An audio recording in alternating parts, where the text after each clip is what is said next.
এবং অনেক আলেম ওলামারা বলে যে মানুষ আশরাফুল কে মখলুকাত, মানে সৃষ্টির সেরা জীব, তাই না?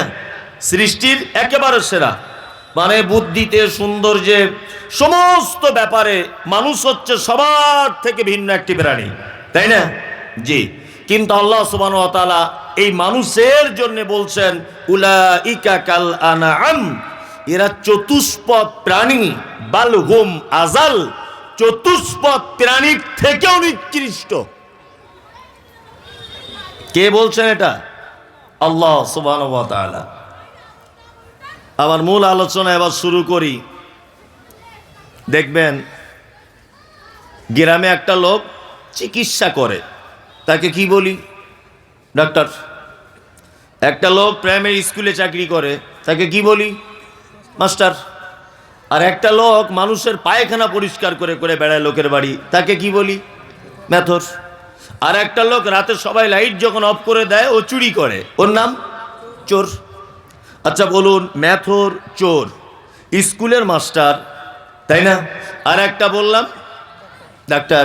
আচ্ছা বলুন তো, এদের চারজনার কোয়ালিটি, চারজনার সম্মান, চারজনার মান এক না আলাদা?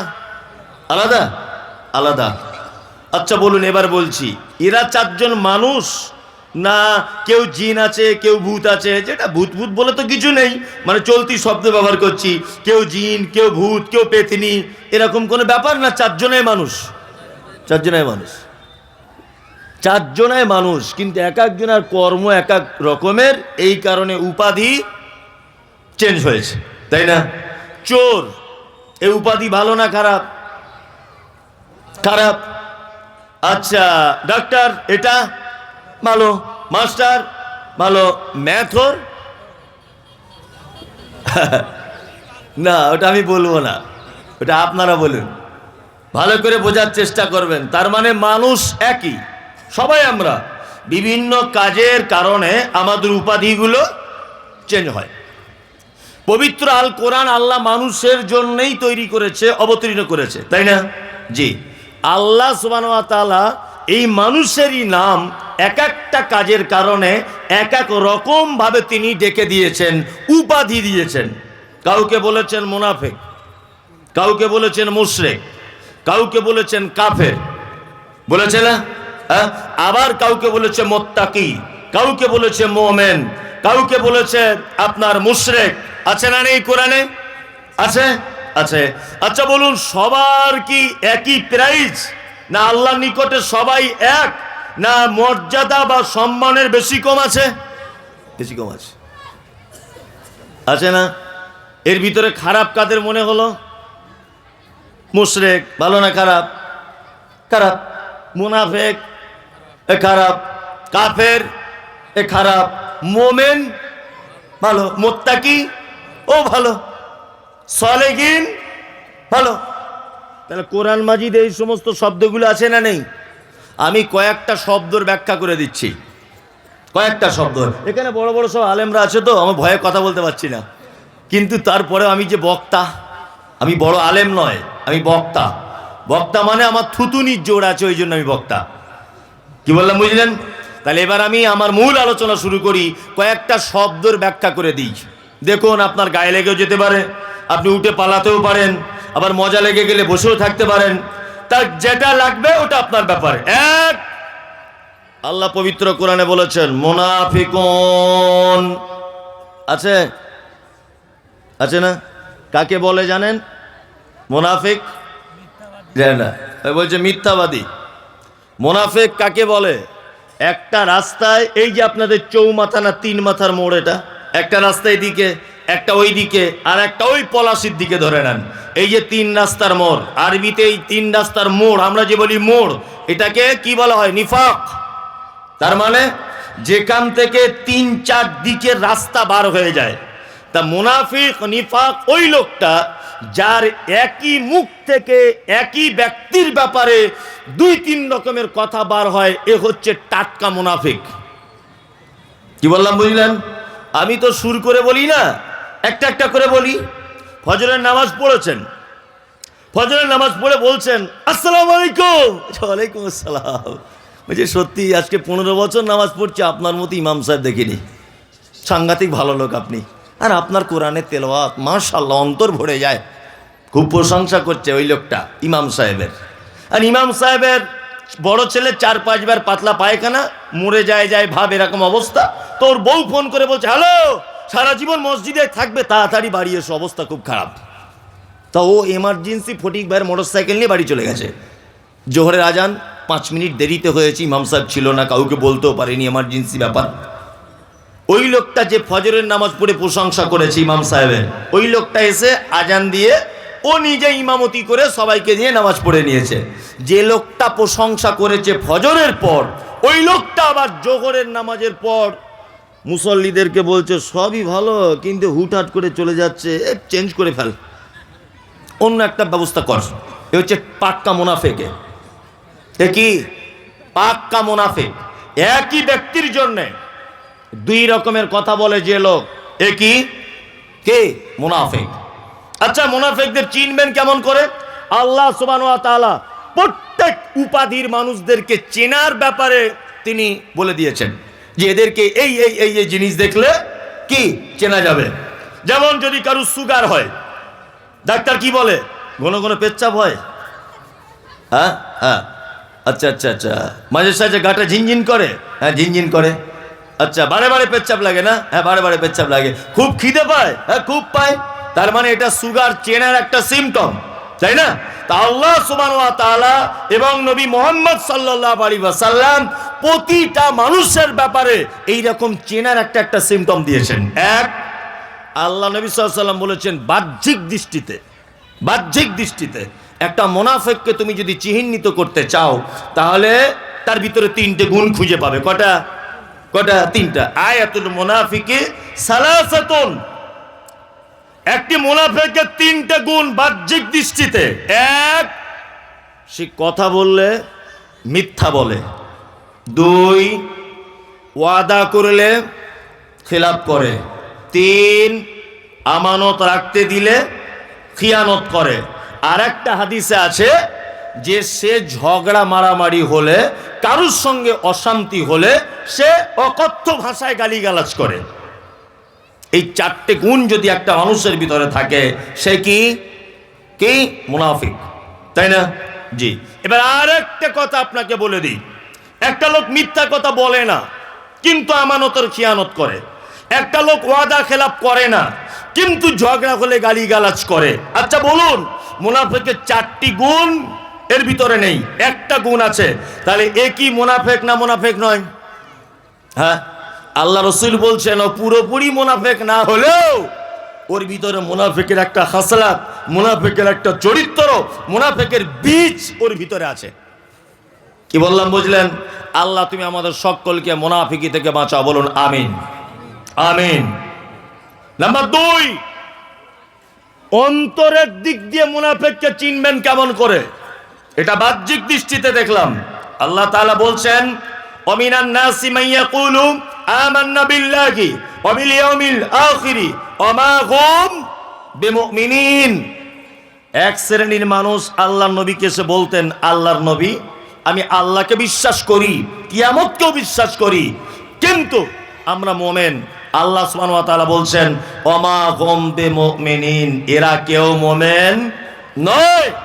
এরা আপনাকে সামনাসামনি বলছে নবী বলে মানি, কিন্তু ভিতরে ভিতরে আপনি যা কিছু করেন সমস্ত কথাবার্তা আবু জেহেল, আবু লাহাব, উতবা, সাইবা এদেরকে সব পাস করে দেয়। সারা পৃথিবীতে যত মুসলিমরা বিপর্যয়ের সম্মুখীন হয়েছে, যত মুসলিমরা মার খেয়েছে, যত জায়গায় সাম্প্রদায়িকতা হয়েছে, যত জায়গায় মুসলিমদের পতন ঘটেছে, প্রতিটা জায়গায় এক শ্রেণীর মুনাফিকদের রয়েছে মারাত্মক হাত। এটা আপনাদের কোন জেলা? মুর্শিদাবাদ। মুর্শিদাবাদ সেই জেলা যে জেলার আপনার মানুষ নাম তার নবাব সিরাজ, নাম জানেন সকলেই। পলাশীর আমবাগানে ব্রিটিশদের সঙ্গে যুদ্ধ হয়েছিল, তাই না? আচ্ছা বলুন তো, এই যুদ্ধতে নবাব সিরাজ জিতেছিলেন না হেরেছিলেন? হেরেছিলেন, তাই না? আমি ঐতিহাসিক লোক নয়, তবে মুনাফিকদের একটা দৃষ্টান্ত পেশ করছি। নবাব সিরাজউদ্দৌলা এই লোকটা হেরে যাবার পিছনে সব থেকে বড় যে লোকটার অবদান ছিল তার নাম মীর জাফর আলী। নবাবের বাড়িতে থাকতো, নবাবের গাড়িতে ঘুরতো, নবাবের টাকা খরচা করত, কিন্তু নবাব ব্রিটিশদেরকে তাড়ানোর জন্য যে সমস্ত কৌশল অবলম্বন করেছিলেন, পলাশীর আমবাগানে ব্রিটিশদেরকে মারার জন্য যে সমস্ত রণকৌশল তিনি পদক্ষেপ গ্রহণ করেছিলেন, এর সমস্ত কিছু এই মীর জাফর ব্রিটিশদের কাছে গিয়ে ফাঁস করে দিয়েছিল। কি বললাম বুঝলেন? এই মুনাফিকের কারণে সেই দিন পলাশীর আমবাগানে লাল পতাকা দেখিয়ে নবাবকে তাড়িয়ে দেওয়া হয়েছিল বা অপমানিত হয়ে চলে আসতে হয়েছিল। তার মানে বোঝা যায় সারা পৃথিবীতে মুসলিমদের যত জায়গাতে পরাজয় হয়েছে প্রত্যেক জায়গাতেই মুনাফিকদের হাত আছে না নেই? আছে। আমি আগে বক্তব্য রেখেছি, ডাক্তার জাকির নায়েককে তাড়িয়ে দেওয়া হয়েছিল আমাদের দেশ থেকে, হয়েছে না? হয়েছে। আগের বক্তব্যগুলোতে বলেছি প্রথম যে তাড়িয়ে দেওয়ার মাঝখানে আমাদের সরকার দায়ী, কিন্তু এখন সমস্ত ব্যাপার সোশ্যাল মিডিয়া বা ওনার যারা প্রোগ্রাম করেছিলেন বড় বড় মাদানিরা, তার ভিতরে আছেন হাশিম আল মাদানি, পিস টিভির বক্তা ছিলেন, এই সমস্ত মানুষদের সঙ্গে ওঠা বসা করে ওনার সম্পর্কে জেনে বুঝে যা এই পর্যন্ত বুঝলাম যে ডাক্তার জাকির নায়েককে দেশ ছাড়তে ভারতবর্ষের সরকার যতটা না দায়ী, তার থেকে কিছু নামদারি টুপিওয়ালা দাড়িওয়ালা বড় পাঞ্জাবিওয়ালা মুসলিম নামের মুনাফিকরা সব থেকে বড় দায়ী, সব থেকে বড় দায়ী। কি বললাম বুঝলেন? সব থেকে বড় ক্ষতি করেছে এই মুনাফিকরা। মাযহাবীরা, পীরপন্থী, গাঁজা টানা, মাজার পূজারি, এরাই সব থেকে বেশি সর্বনাশ করেছে। কি বললাম বুঝলেন? তার মানে মুনাফিকরা একেবারে নিকৃষ্ট, তো নিকৃষ্ট, সাংঘাতিক নিকৃষ্ট। এবার আপনাদেরকে আর একটা কথা বলি, এই পৃথিবীর সব থেকে বড় পাপের নাম কি? শিরিক, তাই না? আর তারপরে বড় পাপ ধরে নেন বাপ মায়ের সঙ্গে অসৎ ব্যবহার করা, তারপরে ধরে নেন সুদ খাওয়া, তারপরে ধরে নেন অন্যায়ভাবে কাউকে হত্যা করা, তারপরে ধরে নেন সতী নারীর উপরে অপবাদ দেওয়া, তারপরে ধরে নেন এতিমের মাল আত্মসাৎ করা। এগুলো পৃথিবীতে বড় বড় পাপ, পাপ না? পাপ। আচ্ছা এবার বলুন তো, একটা লোক শিরিক করে মারা গেছে, একটা লোক সুদ খেয়ে মারা গেছে, একটা লোক ব্যভিচার করে মারা গেছে, একটা লোক এতিমের সম্পদ আত্মসাৎ করে মারা গেছে, এই লোকটা জাহান্নামের কোন স্থানে থাকবে, কোন পজিশনে থাকবে, এ কথা হাদিস এবং কোরআনে কোথাও বলা কি নেই। কিন্তু আল্লাহ সুবহানাহু ওয়া তাআলা মুনাফিকদের ব্যাপারে বলতে গিয়ে বলেছেন, ইন্নাল মুনাফিকিনা ফিদ দারকিল আসফালি মিনান নার। মুনাফিকরা এত নিকৃষ্ট যে এদেরকে জাহান্নামের একেবারে নিম্ন স্তরে রাখা হবে। কি বললাম বুঝতে পারছেন? তার মানে কত খাতারনাক বলুন তো মুনাফিকি করা।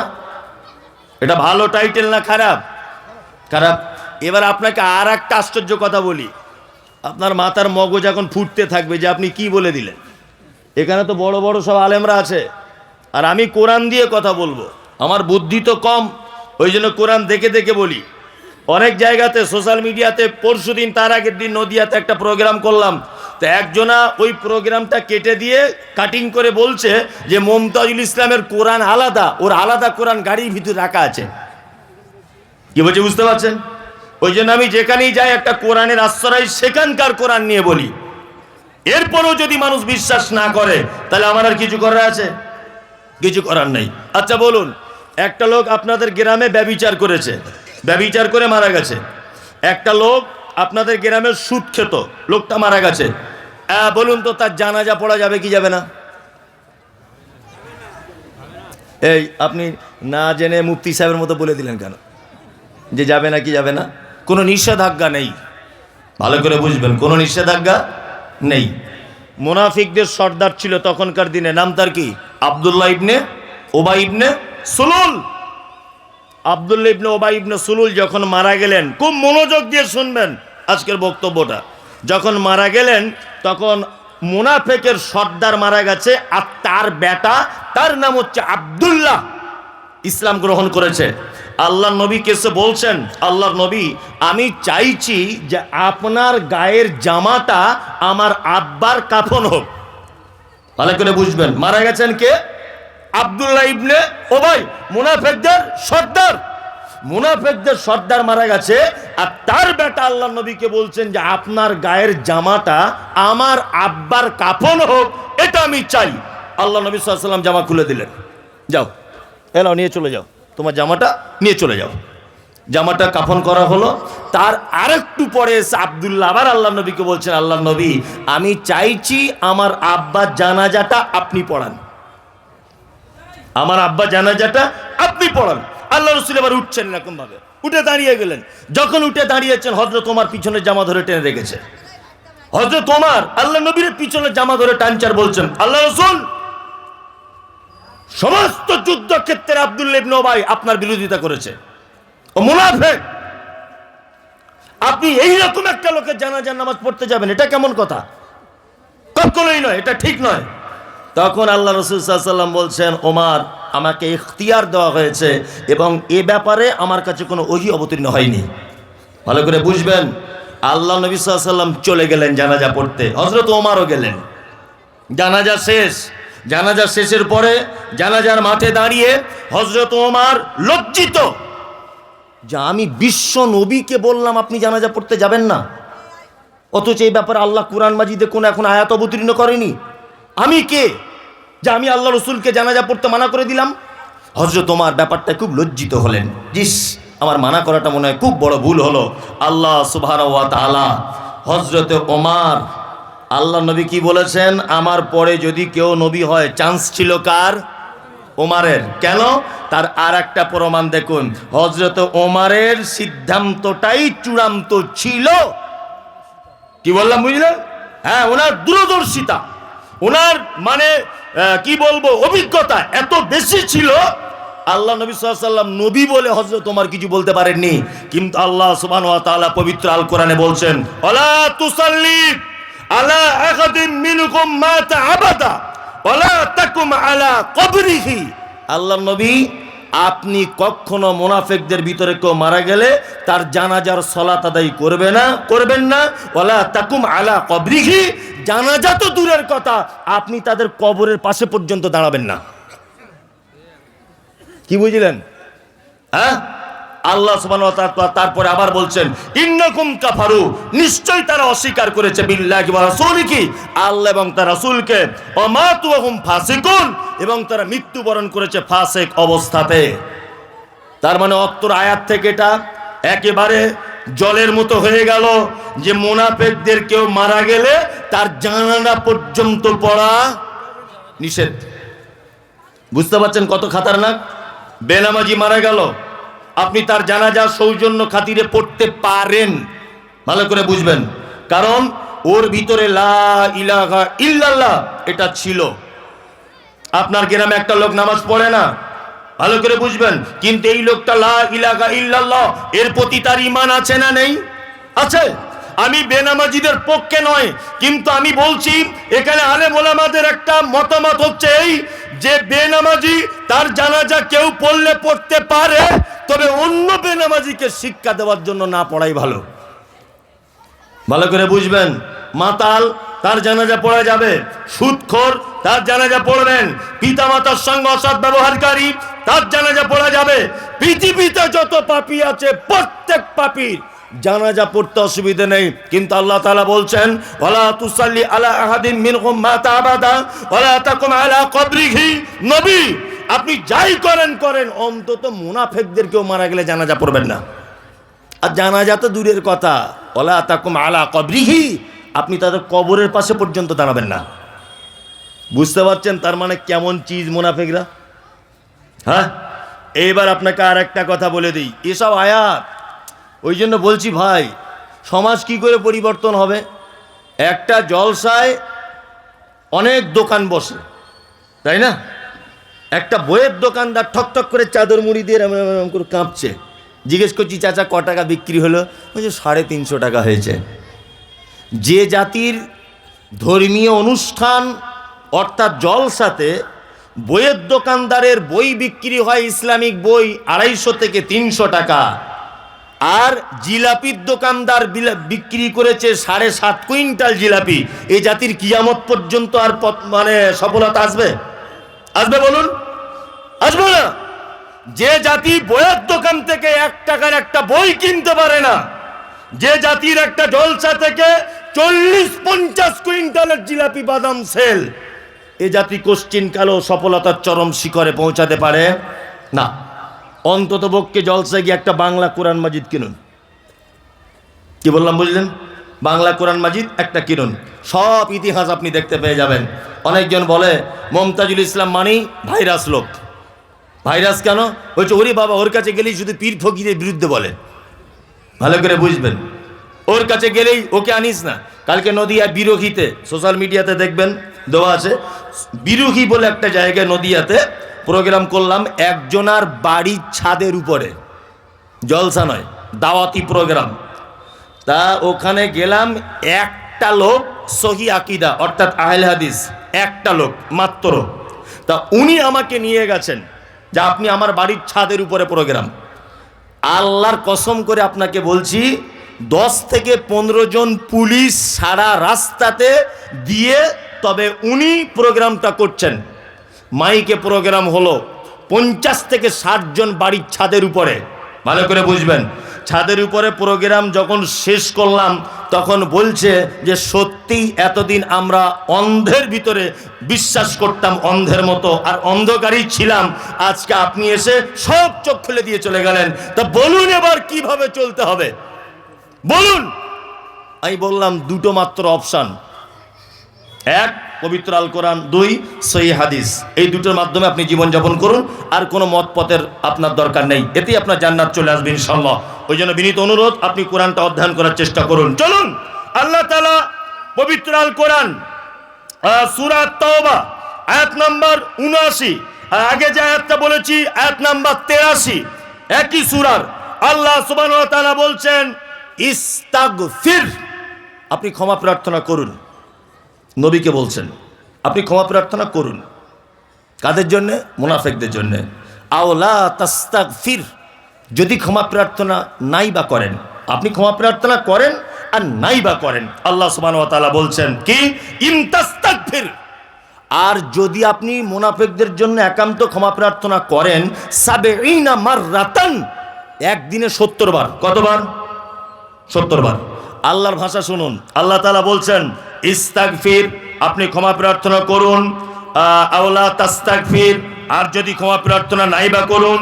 ইন তাস্তাগফির, যদি আপনি ক্ষমা প্রার্থনা করেন 70 মাররাতান, মুনাফিকদের জন্য একদিনে 70 বার। কোন মুনাফিক যদি মারা যায়, আল্লাহ নবীকে বলছেন আপনি যদি একদিনে 70 বার যদি ক্ষমা প্রার্থনা করেন তার জন্য, আল্লাহ এবার হুঙ্কার দিয়ে বলছেন ফালাইয়াকফিরাল্লাহু লাহুম, আমি আল্লাহ, আপনি নবীও যদি হাত তোলেন মুনাফিকদের জন্য, আপনার হাত ফেরত দেওয়া হবে, আপনার দোয়াও কবুল করব না, আর মুনাফিককে ক্ষমাও করব না। বুঝতে পারছেন এরা কত খাতারনাক?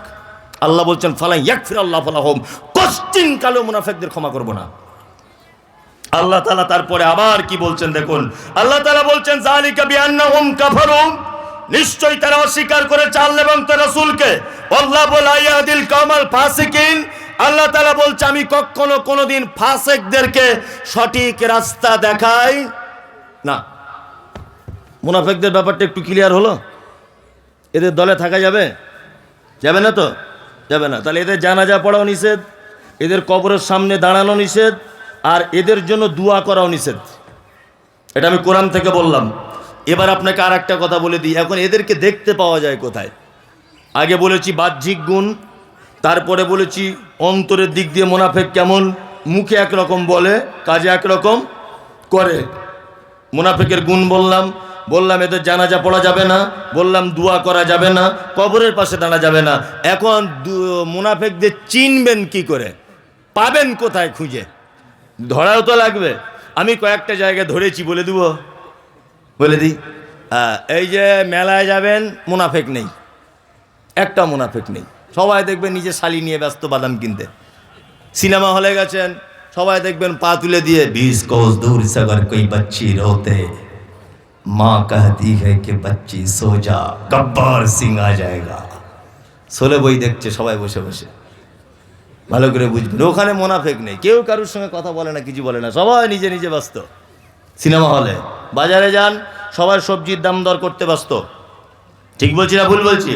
বাসে উঠুন, সবাই দেখবেন সিট পাওয়ার ধান্দায় বসে আছে, দাঁড়িয়ে আছে, এ নামবে কোথায়, সিটটায় বসবো, এইসব ধান্দা। ড্রাইভার রাস্তা ক্লিয়ার করছে, কোন দিকে ফাঁকা পাওয়া যায়, গোলে টোলে যাওয়া যায়, মানে ও কোথাও মোনাফেক নেই। মোনাফেক এখন 2-3টে জায়গায় খুব মানে জুত করে বাসা বেঁধেছে, তার ভিতরে 1 নম্বর আল্লাহর ঘর মসজিদে। কি বলছি বুঝতে পারছেন না? যদি বলছেন কথাটা খুব বড় হয়ে গেল না, হ্যাট বোকা কথাকার, আমি যদি খুলে বলি তাহলে বড় না, একেবারে পানির মতো। বলে দিই। আচ্ছা বলুন, বাড়িতে সুন্নত পড়া ভালো না মসজিদে পড়া ভালো? জোরে বলুন। বাড়িতে। কেন এটা? কেন? আল্লাহ নবী সাল্লাল্লাহু আলাইহি ওয়াসাল্লাম বলেছেন, তোমরা তোমাদের বাড়িকে কবরে পরিণত করো না, তাই না? কোরআন তেলাওয়াত করো, নফল সুন্নত সালাতগুলো কোথায় পড়ো? বাড়িতে। ফরজ আমরা প্রত্যেকজন মসজিদে যাই, ফরজ নামাজ পড়তে যাই না? ফরজ নামাজ পড়ে উচিত তাহলে কি, তাসবিহ করার পর আপনি আস্তে আস্তে বাড়ি চলে আসবেন, এসে বাড়িতে সুন্নতগুলো আদায় করবেন, এটাই তো পদ্ধতি। কিন্তু ও মসজিদে নামাজের পরে বসে আছে 1.5 ঘন্টা, আর বসে থেকে কি করছে, বুঝে শালা অমুক লোক মোটর সাইকেলটা কী করে কিনলো বলতো? তার একজন তখন বলছে, মোটর সাইকেল কিনবে না? শুনোনি ঘটনা? বলছে না শুনিনি তো। বলছে কলকাতায় কাজে গিয়েছিল, 4 লাখ টাকা ঝেড়ে নিয়ে এসছে। তো ও যে ঝেড়ে নিয়ে এসছে তোমার বাপ দেখতে গিয়েছিল? এটা হয় কি হয় না মসজিদে বসে বসে? এই মুনাফিকি হয় না? হয়।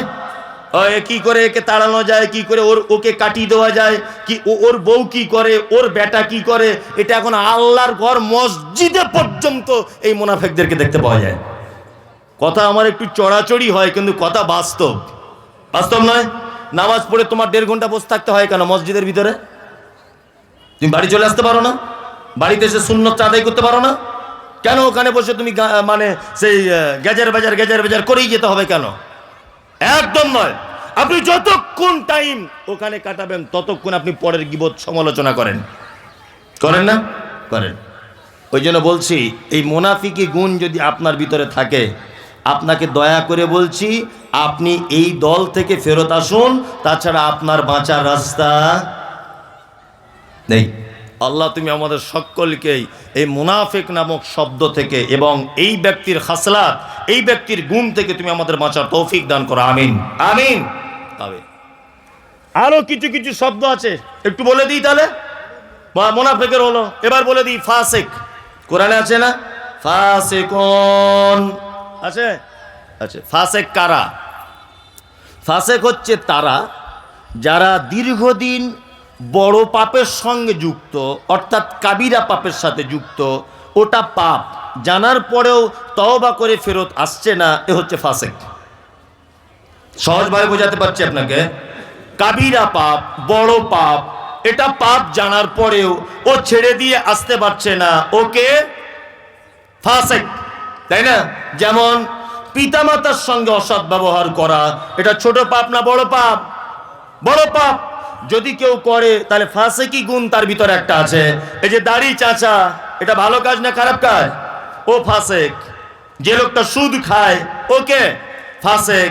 যে সালাত আদায় করে না, ওকে ফাসিক। তবে ফাসিকদের ব্যাপারে আল্লাহ তাআলা কোনো সাজা ঘোষণা করেনি। আর ফাসিক ইসলাম থেকে খারিজ হয়ে যায় না, ও ইসলামের ভিতরে থাকে। তবে ও যদি একটু তওবা করে নেয়, তাহলে আল্লাহ ওকে আবার তওবা কবুল করে তার পাপগুলো সব মিটিয়ে দিতে পারেন। কি বললাম বুঝলেন? জি। ফাসিক, এদের ব্যাপারে 2টো কথা কোরআন মাজিদে আমি খুঁজে পেয়েছি, আরো বেশি থাকতে পারে, আমি পাইনি। তবে হয়তো আমার চেষ্টা ত্রুটি রয়েছে। আমি 2টো ব্যাপার এদের ব্যাপারে আল্লাহ তাআলা বলেছেন। এক, ঈদুল ফিতরের সময় ঈদের নামাজ নিয়ে মাঝে সাঝে গন্ডগোল হয়, যে চাঁদ কেউ বলছে উঠেছে, কেউ বলছে উঠেনি, অনেক সময় হয় না? এটা ঈদুল ফিতরে বেশি হয়। আর ঈদুল আজহাতে এটা তো ফিক্সড টাইম, কোনো ব্যাপার নেই। কিন্তু রমজানের যে ঈদ, এই ঈদে কিন্তু একটু মতভেদ সৃষ্টি হয় না? এরকমও দিন গেছে আমি নিজে চোখে দেখা যে দক্ষিণ পাড়ার লোক নামাজ পড়েছে, ঈদের উত্তর পাড়ার লোক পড়েনি। অনেক গ্রামে হয়েছে না? হয়েছে। মসজিদের বাইরে আলোচনা চলছে। কি আলোচনা চলছে? যে না ঈদের চাঁদ উঠলো কি উঠলো না। এই সময় একটা লোক মোটরসাইকেলে করে এসে বলছে, আল্লাহর কসম, আল্লাহর কসম, আমার মায়ের কসম, আমার দাদির কসম, আমি এই মাত্র চাঁদ দেখে এসেছি, ফাঁকা মাঠে ছিলাম আমি, চাঁদ দেখে তবে এসেছি। ভালো করে বুঝবেন, লোকটার দাড়ি নেই, লোকটা বেনামাজি। আচ্ছা বলুন, ওই লোকটার কথা অনুযায়ী ঈদের নামাজ পড়া এটা বৈধ না অবৈধ? অবৈধ। ইয়েস, অবৈধ। আল্লাহ তাআলা সূরা হুজরাতের ভিতরে কথা বলছেন যে কোনো ফাসিক যদি তোমাদের কাছে কোনো বার্তা নিয়ে আসে তাহলে সেটাকে তোমরা মেনে চলো না, সেই ব্যাপারে তোমরা কঠিনভাবে তদন্ত করো। তারপর এটা এক, ফাসিকের কোনো বার্তা সহজে গ্রহণ করা যাবে, শোনা যাবে না। দুই, আল্লাহ তাআলা বলেছেন আল্লাহু লা ইয়াহদিল কওমাল ফাসিকিন। আর ফাসিকদের সবথেকে বড় দোষ হচ্ছে এটা যে ফাসিকরা কখনো সঠিক রাস্তা কে খুঁজে পায় না। এই যে বড় বড় হুজুর, খুব মোটা সোটা হুজুর, বড় বড় পাঞ্জাবি পরে, ভালো করে বুঝবেন, 12 হাত পাগড়ি মাথায়, কিন্তু হুজুর এখনো পর্যন্ত সঠিক ইসলাম খুঁজে পাচ্ছে না। কারণ কি বলুন তো? হুজুরের ভিতরে ফাসিকি কিছু গুণ আছে। ফাসিকি গুণ কি? এই যে হুজুর এমন কোনো সব থেকে বড় পাপ, জঘন্য পাপ আর একটা আছে, তার নাম বেদাত। কি নাম? বেদাত। বেনামাজি, ও জাহান্নামে যাবে না যাবে আমি সার্টিফিকেট দিচ্ছি না, তবে ও জাহান্নামে যাবে ধরে নেন। সুদখোর, ও খারাপ লোক। মাতাল, ও খারাপ লোক। ব্যভিচার করেছে, ও খারাপ লোক। পরের জমি ফাঁকি দিয়েছে, ও খারাপ লোক। কিন্তু আল্লাহ নবী কথা বলেনি যে বেনামাজি কাউসারের পানি পাবে না। একটা হাদিস আপনি দেখাতে পারবেন না। এটা আপনি বলতে পারবেন না যে সুদ খেয়েছিল বলে কাউসারের পানি পাবে না। কিন্তু মুহাম্মদ সাল্লাল্লাহু আলাইহি ওয়াসাল্লাম বলেছেন যারা বেদাত করে, বেদাতের সঙ্গে যারা যুক্ত, আমি চলে আসার পরে আমার নামে যারা নতুন নতুন আমল আবিষ্কার করেছে, এরা কাউসারের পানি থেকে পর্যন্ত বঞ্চিত হবে। কি বলছি বুঝতে পারছেন? হুজুর এইখানে মানে বেদাত করে করে হলো না, এখানে পাপ করে করে হলো না। হুজুর দেখছি মক্কায় হজ করতে গিয়ে হোটেল ভাড়া করে কিয়াম করছে দাঁড়িয়ে দাঁড়িয়ে। দেখেছেন আপনারা? হ্যাঁ, মানে রাস্তাঘাটে করতে পারবে না, রাস্তাঘাটে করলে তোর পাছার চামড়া তুলে দেবে কাঁচা কুঞ্চি করে, ওইখানে চান্স নেই। কি বললাম বুঝলেন? ও এইখানে বেদাত করে করে করে করে ওর মন বলল না, ও বেদাত সৃষ্টি করতে গেছে মক্কাতে। মক্কাতে যখন ওপেন করতে চান্স পাচ্ছে না, তখন বড় হোটেল ভাড়া নিয়ে তার ভিতরে কিয়াম চালিয়ে দিচ্ছে। কি বললাম বুঝলেন? আল্লাহু আকবার। এ কখনো সঠিক রাস্তা পাবে না, কারণ এ মারাত্মক একটা বড় পাপ বেদাত নামক তার ভিতরে রয়েছে। এ সঠিক রাস্তা পেতে পারে কে? না।